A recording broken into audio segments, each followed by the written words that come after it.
Dans mes vidéos, je m'arrête souvent sur des événements ou des joueurs évoluant en Europe. Mais ces talents ne viennent pas tous du vieux continent.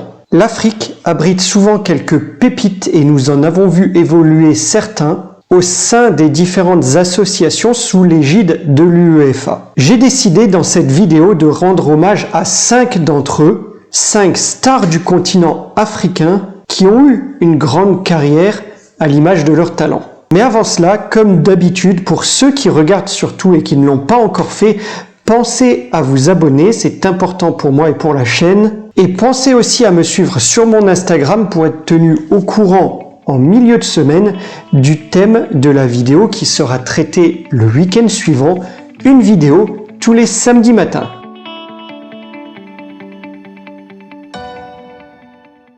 Bonjour les amis et bienvenue dans cette nouvelle vidéo. On est reparti sur un top 5 concernant donc cette fois-ci les joueurs africains. Il est purement subjectif, donc n'hésitez pas à vous exprimer dans les commentaires et à me dire ce que vous en pensez. Allez, installez-vous confortablement, je vous amène sur un continent de football qui ne manque pas de joueurs d'exception.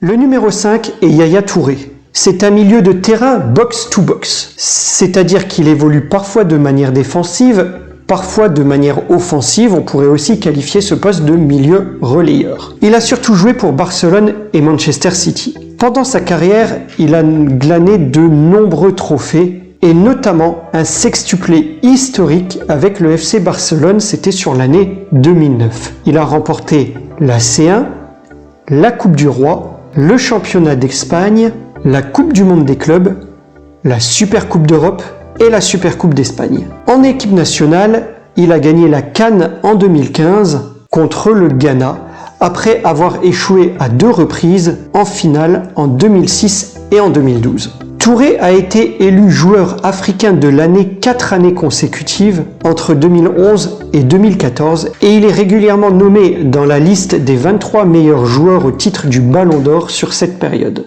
C'est un joueur complet et polyvalent, avec une très bonne vision de jeu, un physique solide, une bonne technique balle au pied, et il effectuait aussi des tacles très puissants pour récupérer la balle. Mais c'était aussi quelqu'un de rapide et de très endurant. Allez, passons au suivant.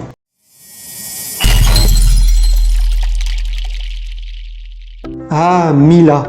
Ce joueur fait écho pour moi avec la magnifique épopée du Cameroun à la Coupe du Monde 1990. Je l'ai découvert petit avec ce coup de tonnerre, cette victoire en match d'ouverture du Mondial italien 90 contre le tenant du titre, l'Argentine. Quelle belle équipe et quel attaquant! Qui se souvient de sa danse au poteau de corner durant cette compétition, cette célébration qu'on appelle la Makossa? Roger Mila a surtout joué au Cameroun et en France, à Bastia, Saint-Étienne ou encore Montpellier.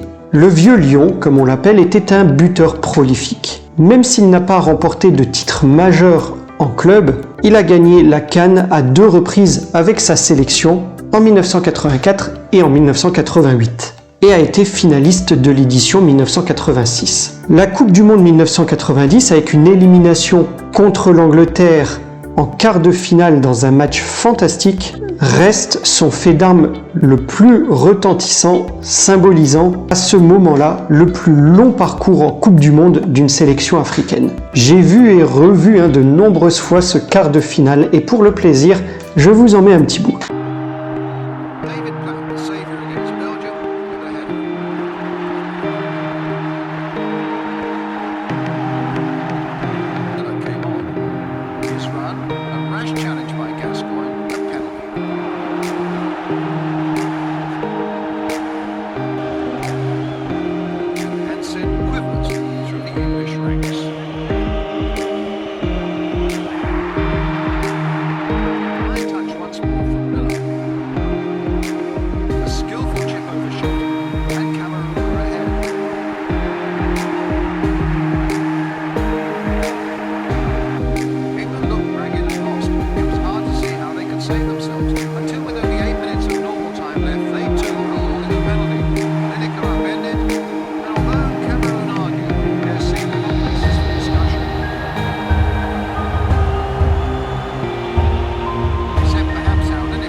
Ah, Gary Lineker, mon joueur préféré.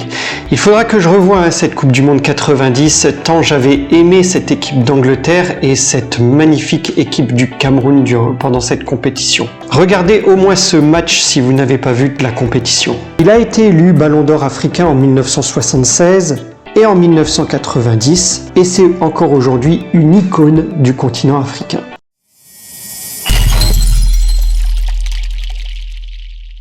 Oui, le troisième est un peu le chouchou de la canebière. En effet, il commence sa carrière en France et il ne faut pas oublier qu'il découvre la Ligue 1 avec l'En Avant Guingamp. Mais c'est bien avec l'OM qu'il débute ses premières joutes européennes et avec qui il explose aux yeux des plus grands clubs européens. Il n'y reste du coup qu'une seule saison et s'engage ensuite avec Chelsea, club avec lequel il jouera la majeure partie de sa carrière. Il est reconnu en Angleterre comme un des meilleurs attaquants et les supporters du club de Chelsea l'élisent d'ailleurs, après son départ, comme le meilleur joueur de l'histoire du club devant John Terry, Frank Lampard ou Zola. Il remporte avec eux notamment la Ligue des Champions en 2012. En sélection nationale, il ne parviendra malheureusement pas à décrocher un titre majeur malgré 2 finales de Cannes en 2012 et en 2006. Il ne fait effectivement plus partie de l'équipe des éléphants vainqueurs de l'édition 2015. Drogba a remporté de nombreuses distinctions individuelles également en Afrique et a terminé 4e au classement du Ballon d'Or en 2007. En tant que joueur, il avait une très bonne frappe de balle, il était très puissant et il n'avait aucun mal à jouer dos au but. Il avait un excellent jeu de tête, bref, il était complet et physique. Et malgré sa grande taille, il était très bon balle au pied.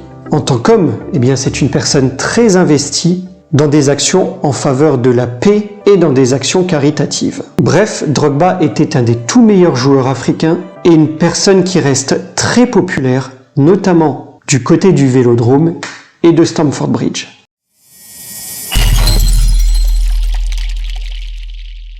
Le numéro 9 camerounais est une idole dans son pays et une star dans les clubs par lesquels il est passé. Quelle carrière pour lui qui l'amène notamment à faire les beaux jours de Majorque, du FC Barcelone ou encore de l'Inter de Milan pour ne citer que. Il a d'ailleurs réussi le triplé avec les 2 derniers nommés. Vainqueur en 2009 de la Liga, de la Coupe du Roi et de la Ligue des Champions avec le FC Barcelone, il réédite cette performance l'année suivante en 2010 avec l'Inter de Milan, vainqueur du Scudetto, de la Coupe d'Italie et de la Ligue des Champions. En sélection nationale, il a joué 118 matchs avec les Lions indomptables et a inscrit 56 buts. Il remporte avec eux la CAN 2000 et 2002 et est champion olympique en 2000. Il a finalement glané tous les plus grands trophées à l'exception de la Coupe du Monde et du Ballon d'Or. Sa carrière est couronnée de succès. D'ailleurs, de 2004 à 2011, il est régulièrement classé au Ballon d'Or et, comme tous ceux de ce classement, de ce top 5, il remporte de nombreuses distinctions personnelles en Afrique. Il reste d'ailleurs le meilleur buteur de l'histoire du Cameroun et, à l'image de Drogba, s'investit via sa fondation dans des causes humanitaires.